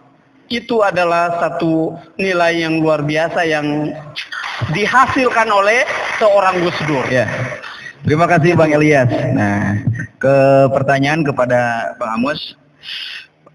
Tadi mungkin sudah jelas ya. Sudah jelas. Intinya kan untuk toleransi itu tetap masalah iman itu tidak ada batasannya. Mengenai iman itu tidak bisa kita mentoleransi mungkin. Tetap keyakinan masing-masing, ya kan? Ya. Untuk batasan toleransi itu sendiri mungkin ke sana ya. Ya benar bahwa untuk iman bahwa di dalam hati kita masing-masing, ya itu kalau pandangan saya batas-batasnya iman itu tidak perlu saya mengumbar keluar gitu kan, bahwa saya beriman, cukup di dalam hati. Dan terkait dengan toleransi berarti itu adalah aksi nyata kita, tindakan nyata kita dalam lingkungan kita bahwa oh kita ini adalah orang-orang yang toleransi. Karena bagi populis ya populis kalau toleransi itu hanya sebagai ide, berarti itu hanya sebuah gagasan, belum diimplementasikan. Tetapi bagaimana sebuah ide ini diimplementasikan dalam kehidupan sehari-hari kami sebagai orang populis gitu kan, sebagai organisasi populis. Itu cukup mungkin ya. Nah tadi kan berbicara tentang fanatik, juga kan fanatiklah dalam iman Anda gitu ya. Misalnya fanatiklah dalam iman kita sendiri masing-masing dan aplikasikanlah itu dengan nilai-nilai kemanusiaan kepada orang lain. Nah, itu juga memang ada menyangkut kepada quotes Gus Dur yang terkenal bahwasanya ketika Anda berbuat baik dalam bentuk hal apapun, orang lain itu tidak akan pernah bertanya apa iman Anda. Jika memang kita berbuat baik ya, maka dari itu berbicara tadi benar kata Bang Elias. Lanjut kepada pertanyaan dari ini mengenai Gus Dur itu sendiri, mengenai itu Bang yang tadi ya tentang yang mendasari atas pemikiran Gus Dur itu sendiri, yang 3 hal tadi katanya disampaikan, yang lainnya baru 1 kata Bang Acil itu, baru 2, 1 lagi mungkin ya, berarti itu serta ini mengenai apakah di Gus Durian itu hanya berbicara kemanusiaan saja dan tauhidan, jangan menyinggung kepada 9 nilai-nilai Gus Dur itu. Silakan.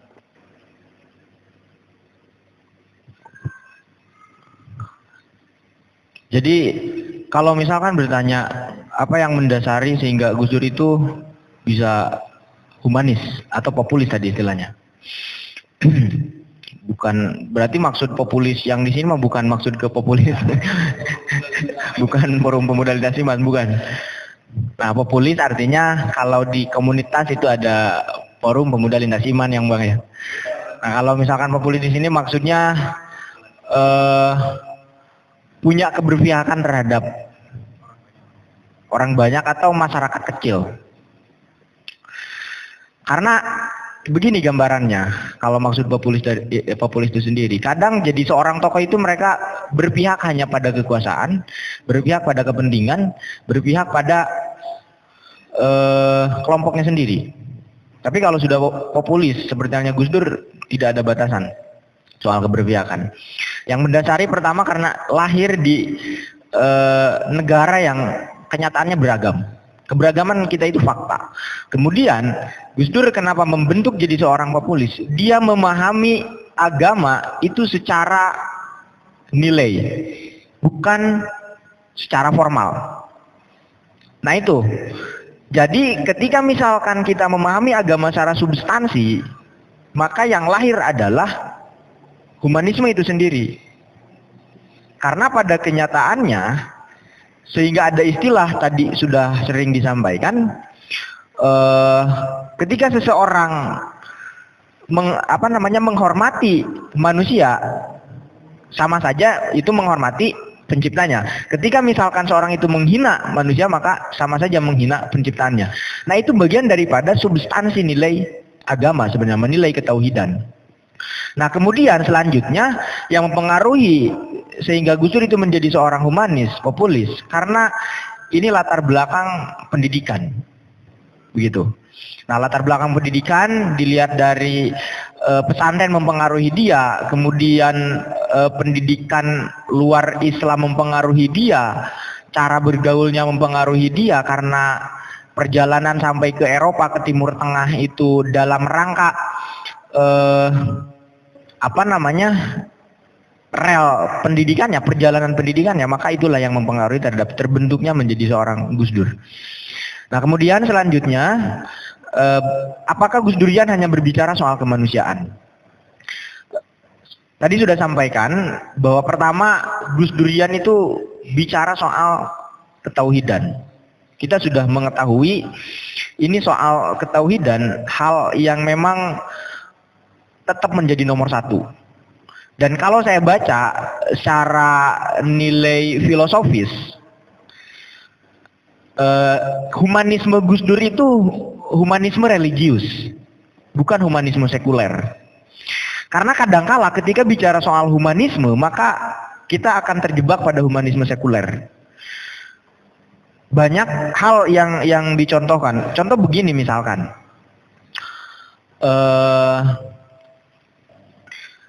masalah di perempuan aja soal KB misalkan dulu.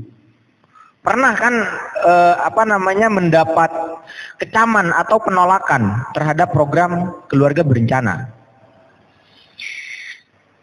Karena kenapa? Ini ada kewenangan Tuhan untuk memberikan anak atau melahirkan anak.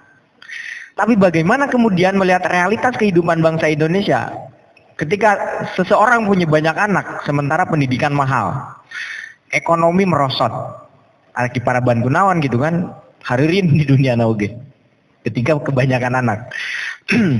Sehingga ada program KB. Nah, ternyata di sini Islam mampu fleksibel begitu atau menyesuaikan dengan perkembangan zaman. Nah, hal-hal inilah yang mendasari terhadap peran daripada kita sebagai orang yang menggandrungi pemikiran Gus Dur harus memahami Islam itu dari sisi substansi. Terus kemudian bicara soal kemanusiaan, jelas bahwa manusia itu sendiri adalah makhluk yang diciptakan Tuhan secara sempurna dan harus benar-benar kita hormati agar peran daripada sisi kemanusiaan kita sampai pada keistimewaan manusia sebagai khalifah. Kemudian bicara soal keadilan, Gus Durian bicara soal keadilan juga. Yang dimaksud dengan keadilan di sini adalah kita ini kan anggap aja Gus Durian itu mewakili masyarakat sipil. Nah, salah satu dari tujuan Gus Dur ini membentuk civil society, masyarakat madani. Nah, bagaimana masyarakat yang terberdayakan, bukan yang diperdayakan. Artinya bahwa ketika bicara soal keadilan, relasi antara kita dengan negara, relasi antara yang diperintah dengan yang memerintah, secara otomatis kita harus selalu menyuarakan agar negara ini tetap berada pada posisinya yang memberikan perlindungan terhadap warga masyarakatnya sehingga bisa dikatakan adil. Kemudian persaudaraan, solidarity. Nah, persaudaraan inilah yang mendasari terhadap perbedaan yang ada, kita tetap saling bergandeng tangan. Kemudian pembebasan. Nah, semangat pembebasan ini sesuai dengan amanat nilai-nilai keaswajaan yang sering kita pelajari, al-huriyah itu bicara soal kebebasan, pembebasan, maka tidak akan pernah kita sampai pada satu titik di mana yang disebut dengan kemerdekaan ketika tidak punya semangat pembebasan. Kemudian kesetaraan. Yang keempat juga bicara soal kesetaraan. Kesetaraan kita tidak pernah membedakan. Ketika memang orang itu beda, ya kita sama di mata hukum karena kita berada di bawah naungan negara Indonesia. Kemudian kita juga bicara soal kesederhanaan. Kesederhanaan ini yang dicontohkan oleh Gus Dur. Sebenarnya Gus Dur tidak pernah menyampaikan, ayo contohlah saya, misalkan kata Gus Dur begitu. Saya ini presiden yang tak pernah punya dompet, kata presiden. Sampai-sampai dia keliling Indonesia, kalau misalkan bukan dasarnya perjalanan dinas, dia kayak kita aja naik angkutan umum begitu. Kecuali kalau lagi perjalanan dinas dikawal, lagian itu juga bukan harapan dia untuk dikawal. Dia masih jalan aja naik kendaraan umum begitu.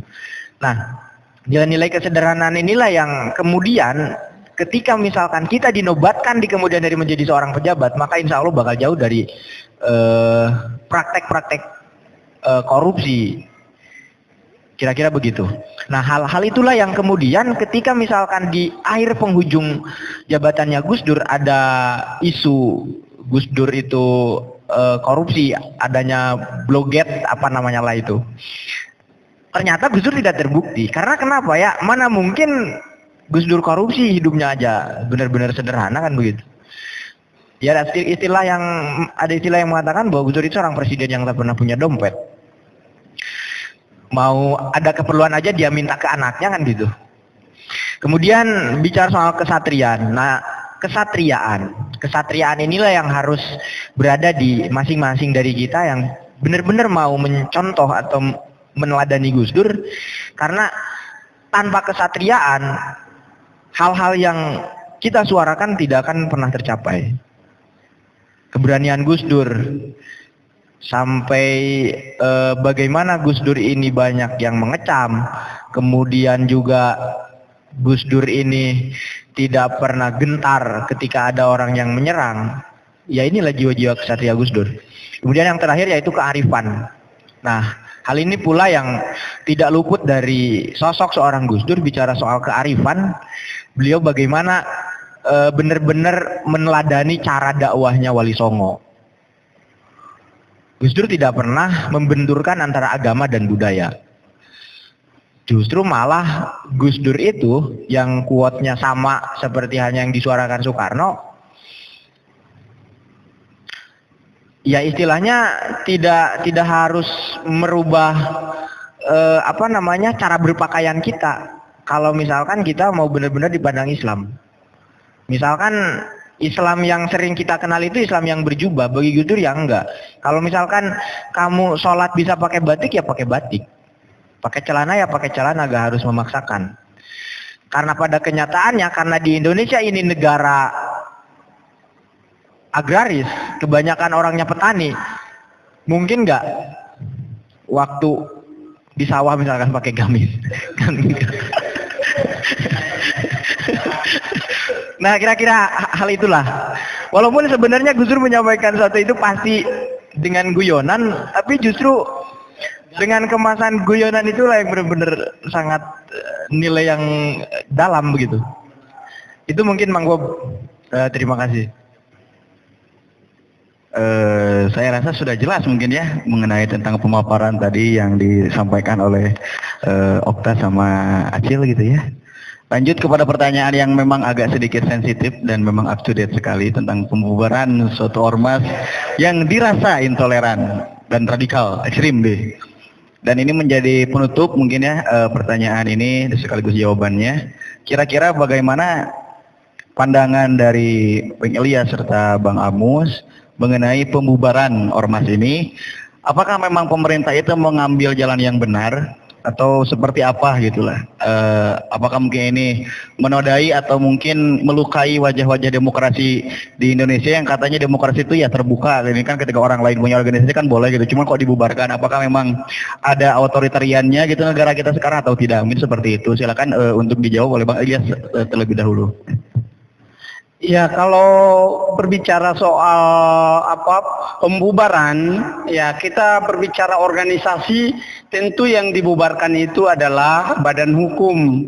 Ya, badan hukum, karena itu kan kalau hukum itu kan legitimasi daripada sebuah organisasi itu beroperasi atau melaksanakan tugas-tugasnya di dalam negeri ini kan diatur oleh undang-undang. Nah, di situ yang dibubarkan itu yang pertama badan hukumnya, organisasinya. Ya, bukan orangnya ya. Orangnya tidak, orangnya tetap warga negara Indonesia. Ya, tetapi organisasinya yang dinilai intoleran berdasarkan bukti-bukti ya. Jelas ya pada saat konferensi pers oleh Wamen ya, Prof. Edi itu jelas ya, karena ada beberapa ini, ada yang masuk dalam jaringan teroris ya, ketika ketangkap oh mereka bagian daripada itu. Nah, kesalahannya ada di situ, di konferensi persnya Prof. Edi itu semua ada dibacakan, baru pemerintah dalam hal ini negara mengambil satu tindakan bahwa kita adalah negara hukum, maka yang memberi izin juga adalah negara untuk dia beroperasi. Maka ketika negara melihat bahwa nilai-nilai yang ada dalam organisasi itu tidak lagi sejalan dengan Undang-Undang Dasar dan Pancasila dan Undang-Undang Dasar, maka negara berhak untuk mencabut izinnya. Izin penggunaan organisasi itu dicabut. Tetapi kalau langkah-langkah hukum tetap ada ya, diberikan kepada mereka yang dibubarkan, yaitu melalui mereka bisa menguji nanti di Mahkamah Agung nanti. Untuk diuji, ini kan keputusan negara berarti berkaitan dengan sengketa administrasi. Kalau dalam hukum itu nanti di tata usaha negara ya. Tata usaha negara pengadilan tata usaha negara nanti diuji apakah negara itu sudah mengambil satu keputusan yang tepat atau belum. Karena kita negara hukum kan menganut yang namanya rias politika. Rias politika itu kan jelas ada eksekutif, legislatif, dan yudikatif. Nah, ketika sengketa administrasi berarti bahwa keputusan negara terkait satu organ, berarti negara menggunakan hak prerogatifnya dalam memutus dulu. Supaya biarlah yang bersangkutan merasa dirugikan oleh negara, maka dia melakukan upaya hukum dengan menggugat terhadap keputusan negara itu.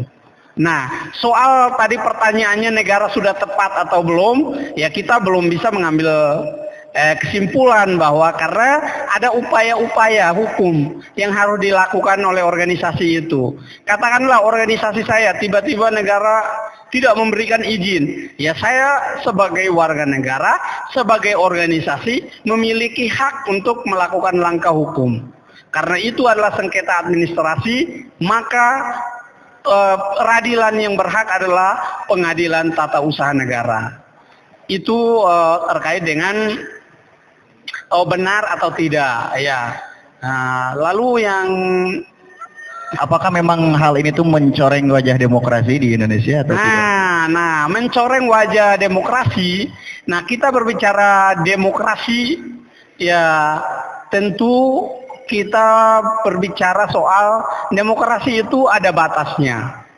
Maka negara hukum itu kan, kalau kami di fakultas hukum itu kan emang mengkajinya kan soal ya keadilan itu kan ditentukan melalui kepastian hukum. Kalau hukumnya tidak pasti, maka keadilan itu tidak akan tercapai. Karena apa? Keadilan itu tidak bisa kita lihat secara fisik, ya. Tetapi karena dalam undang-undang ditentukan bahwa undang-undang sekian cara seseorang mencapai keadilan prosesnya begini, karena keadilan itu tidak dapat dengan sendirinya, tidak datang dengan sendirinya, tetapi keadilan itu bagi yang mau memperjuangkan. Nah, dalam hal ini dikatakan bahwa mencoreng wajah demokrasi, menurut saya tidak mencoreng, karena negara punya hak demi menjamin keutuhan negara, negara punya hak melakukan langkah-langkah apapun ketika dinilai bahwa satu organisasi itu tidak lagi memenuhi syarat karena melanggar aturan hukum dan juga tidak sesuai lagi dengan undang-undang dasar. Maka negara memiliki hak gitu. Beda dengan undang-undang ormas kalau 2013 yang belum dirubah dengan Perpu waktu itu kan Perpu 2 ya tahun 2017 yang demo-demonya juga sama ya, pembubaran terkait dengan pembubaran ormas yang radikal yang pertama ya. Itu kan lahirnya Perpu nomor 2. Nah, pada Undang-Undang nomor 13 tahun 2008 itu memang negara tidak punya hak untuk mencabut izin dulu. Negara harus menggugat ormas.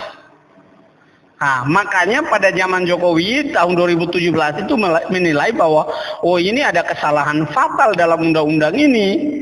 Negara harusnya dia sebagai eksekutif yang mengeluarkan satu izin, masa dia yang harus menggugat? Harusnya secara administrasi saya cabut dulu izin karena you beraktivitas, karena saya yang memberikan izin. Saya yang mencabut kembali izinnya.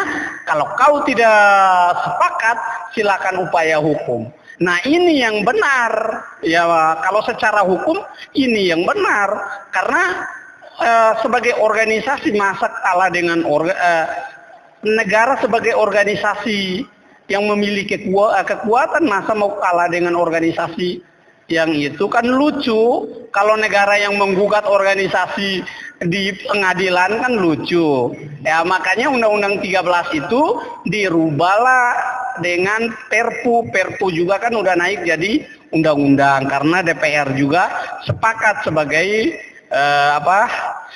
fungsi legislasinya, dia menyepakati itu menjadi sebuah undang-undang. Itu. Terima kasih. Tepuk tangan ya, luar biasa sekali jawabannya. Mungkin Bang Amus mau menambahkan mengenai pembubaran ini dan mungkin ya langkah-langkah negara tadi, mungkin ada tambahan.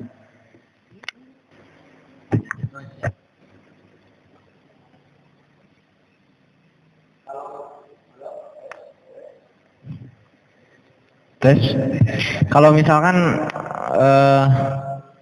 saya kurang sepakat kalau misalkan begini.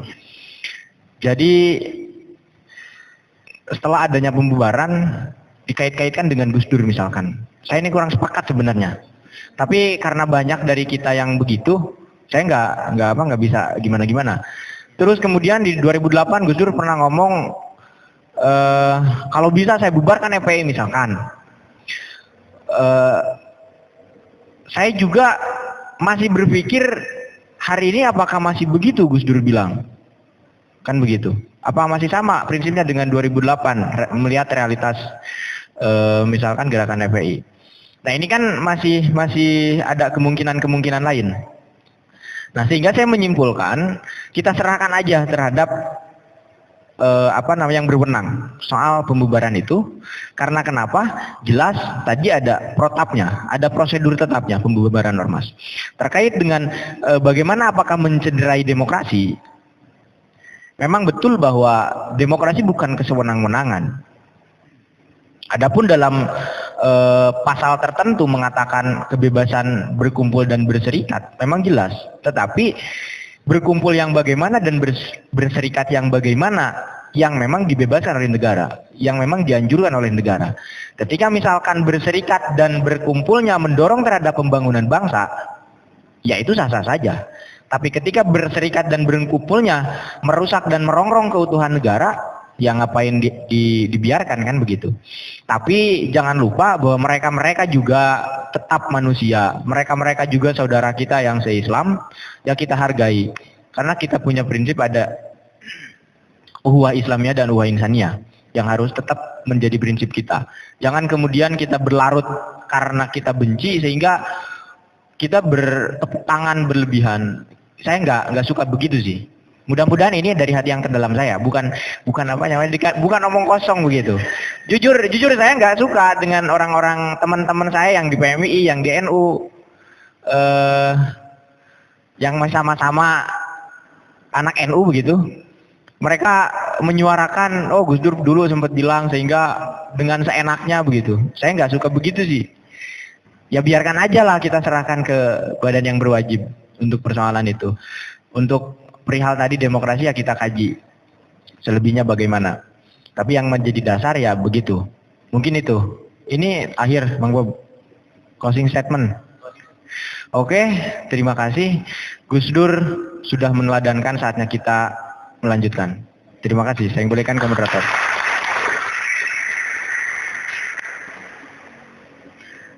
Alhamdulillah kita beranjak kepada penghujung acara. Saya ucapkan dan kami juga mengucapkan bersama-sama terima kasih sebesar-besarnya atas kedatangan Bang Ilyas yang perwakilan dari Populis beserta juga Bang Amus dari perwakilan Gus Durian. Sekali lagi tepuk tangan yang besar untuk panelis-panelis kita yang luar biasa yang telah memberikan materi kepada kita. Untuk itu akhirul kalam, wallahul muwaffiq ila aqwamit thoriq. Wassalamualaikum warahmatullahi wabarakatuh.